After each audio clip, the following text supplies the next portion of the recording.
love letter to the classics, 3D Dot Game Heroes doesn't do much to innovate for the 2D Zelda formula, but does manage to carve out a voxelized space of its own. Picking at the corners of the newly 3D'd world reveals difficulty issues, but it's easy to look past them for a game with so much heart. The Zelda 1 inspiration is on full display here, 7 dungeons spread across a vast overworld that becomes more easily explored with more items obtained. There's nothing overly novel about the world design. In fact, the voxel aesthetic makes it a bit difficult to commit the layout to memory, but there's plenty of Final Fantasy-like side quests to do and secrets to find.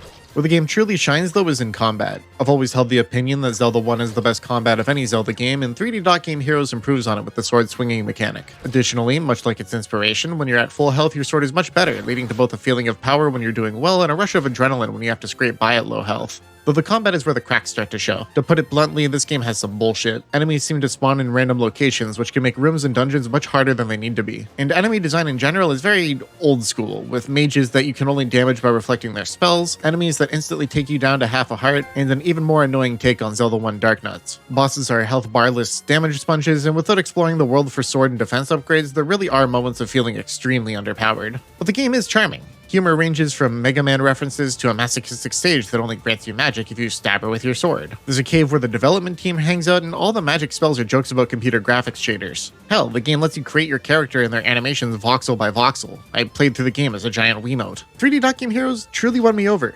It's far from perfect and very far from easy, but it's clear that a vast amount of love was put into it. Looking through the game FAQs guide even shows a surprising amount of optional content. It's unfortunate then that as PS3 hardware ages on and this game remains tricky to emulate, more people won't get the chance to play. But it makes me all the more glad that I got to experience it. It's voxelent.